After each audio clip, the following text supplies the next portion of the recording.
আসসালামু আলাইকুম সবাইকে। কেমন আছেন সবাই? আশা করি সবাই অনেক ভালো আছেন।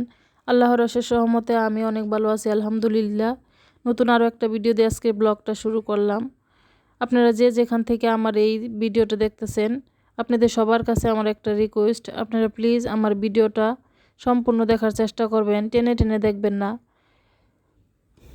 তো আজকে আমি এখানে দুপুরের জন্য রান্না বান্না করব। তো ফ্রিজে এখানে চাল কুমড়া ছিল, এই চাল কুমড়াটা 2 দিন আগে বাসায় আনা হয়েছিল। তো আমি অর্ধেক রান্না করে খেয়ে ফেলছি, আর অর্ধেক এখানে ছিল। তো আজকে বের করলাম, কারণ আজকে দেখলাম এই চাল কুমড়ায় যে একটা পাশ লাল হয়ে যাইতেছিল, কারণ চাল কুমড়া কিন্তু বাসায় থাকলে মানে বাতি হয়ে যায়, বিচি হয়ে যায়। তো ভাবলাম আজকে এটা বের করে মুরগি মাংস দিয়ে রান্না করব। মুরগি মাংস বলতে এখানে ওই যে দেখেন মানে মুরগির পাখনা, গলা, গিলা, কলিজা আছে একটু, এগুলো দিয়ে আজকে রান্না করব। তো অনেকে আবার বলতে পারেন যে চাল কুমড়া দিয়ে আবার মুরগি মাংস দিয়ে কীভাবে খায়। আসলে রান্না করলেই খাওয়া যায়, হালাল যে কোনো জিনিসই আপনি রান্না করে খেতে পারেন। আর রান্না এরকম একটা যে আপনি যদি রান্নাটা মন দিয়ে করেন, মনোযোগ সহকারে রান্না করেন, তাহলে যে কোনো কিছু, যে কোনো সবজি দিয়েই যাই রান্না করবেন সেটা অবশ্যই খেতে ভালো লাগবে। তো আমি কিন্তু এভাবে করে আরও কয়েকবার খাইছি, আমার কাছে ভালো লাগে। আর আমি আমার কাছে যেটা ভালো লাগে খাওয়ার পরে আমি ওইটা মানে আপনাদের কাছে বলি যে এটা রান্না করতে পারেন, ভালো লাগে, এবং কি ওটা আপনাদের সাথে আমি শেয়ার করি। তো আপনারা এটা এখনও যারা না খাইছেন, এভাবে করে রান্না করে খেয়ে দেখতে পারেন, অবশ্যই ভালো লাগবে। তো আমি এখানে কিন্তু মুরগি মাংসটা রান্না করার জন্য সব ধরনের মশলা দিয়ে দিছি, দিয়ে মশলাটাকে খুব ভালো করে কষিয়ে নিছি।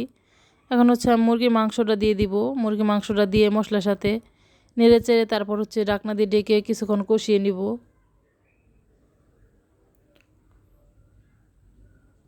বাচ্চারা অবশ্যই এভাবে করে সবজি দিয়ে রান্না করলে ওরা খেতে চায় না, ওদেরকে শুধু ভুনা করে দিলে ওরা মানে খুব পছন্দ করে। আর আজকে যেহেতু এখানে মাংসের পরিমাণ কম, তার জন্য এভাবে করে আমি চাল কুমড়া দিয়ে রান্না করলাম, কারণ এটা দেখা যায় বাচ্চারা ওইভাবে খাবে না, হয়তো বা আমরাই খাবো।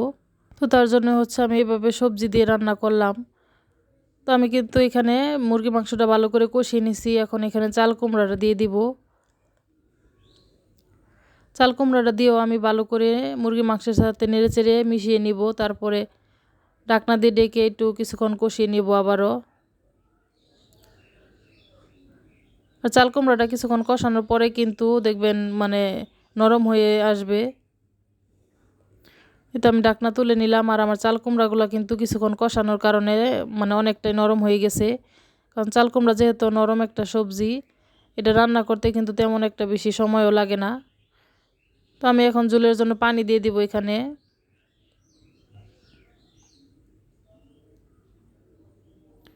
তো আমি নেড়ে চেড়ে ঝোলের জন্য পানি দিয়ে দিলাম।